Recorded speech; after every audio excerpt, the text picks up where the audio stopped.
Alain Bejjani, CEO of Majid Al Futtaim, welcome to Stanford and to the Industrialist Dilemma. Thank you. Tell us about Majid Al Futtaim's business today in 2020.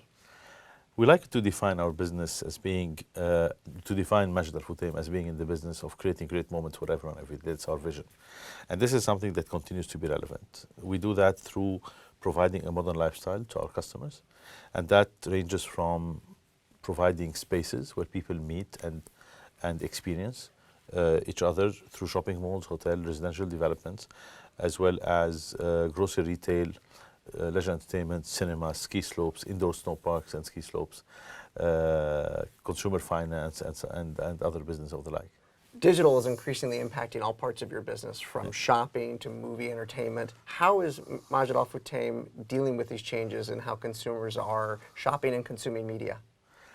Well, you know, it's a great opportunity because what technology allows us to do today was just unthinkable a few years back, and digital is another dimension, another medium to interact with our customers. So we're getting smarter, we're getting better at that, and we are infusing a digital and technological dimension into the relationship that you have with the customer through what we call today the omni-channel dimension. That is something that in itself allows us to better understand our customer, become more customer-centric than ever, and also be connected to our customers through longer periods of time. So we understand the customer better, and you are able to provide to the customer what they actually want at the time that they want it, in the way they want it.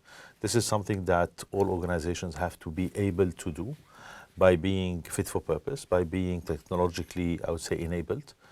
And I think this is a condition for success going forward. The company has a very large footprint across the Middle East and North Africa. How do you think about recruiting and people development in that part of the world?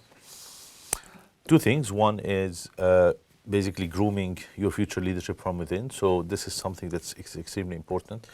We at Majid Al Futtaim are very committed to do that through our Leadership Institute, the School of Analytics and Technology, our School of Great Moments, etc., etc. And this is something that we continue to do on the day in, day out. The other thing that's extremely important is through the work that we do to build our international reputation, is to be able to attract global talent or talent of global stature, but also to promote regional talent of global stature.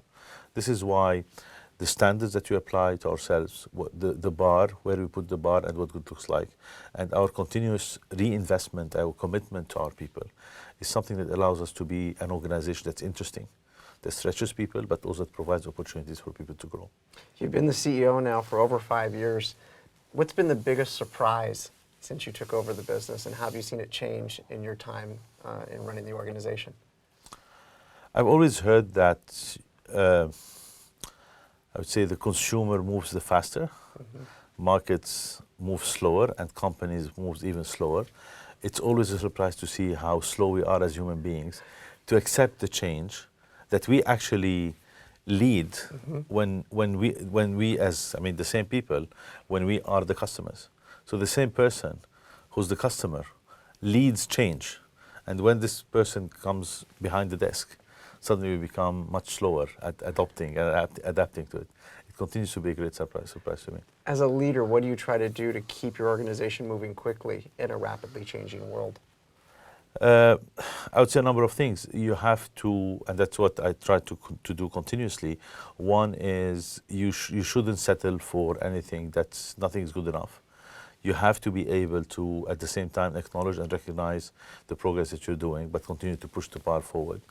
I think a leader has also to have the ability to create a burning platform, even though it may not come across as obvious, because short of being able to continuously transform, change, adapt, and continue to be fit for purpose, I think it's very difficult to continue to succeed in this world.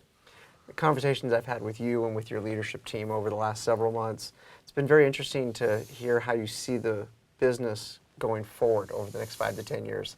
How do you think the company looks in 2030 when we're sitting back here at Stanford and we're doing our third case on the company? What will the organization be like at that time? I hope in 2030 we'll be doing our 10th case on the company. So I hope the company will continue to be interesting enough and have enough content to stimulate people. But I think and I hope, and I'm working tirelessly as well as the team, against having an organization that will become by 2030 even more globally relevant. And I think that comes as a result of scale. So scaling up our business is something that is extremely important in a world of trillion-dollar companies. You can't anymore be relevant if you don't have scale, because if you don't have scale, you can't compete. So if you want to be in the conversation, you have to have scale. All right, final question for you. What's the biggest thing that keeps you up at night when you think about the company and its challenges, and what are you doing about it too in order to make sure that you'll be able to future-proof for the future?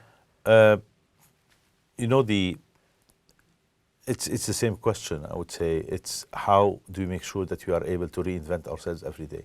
How do you go every day and continue to be able to reinvent ourselves? How do we get people aligned and basically being able to confront that challenge and to turn it into an opportunity? The biggest opportunity we have is that of reinventing ourselves. It's also the biggest challenge. And I think organizations that are able to crack that problem are organizations that will always be future-proof.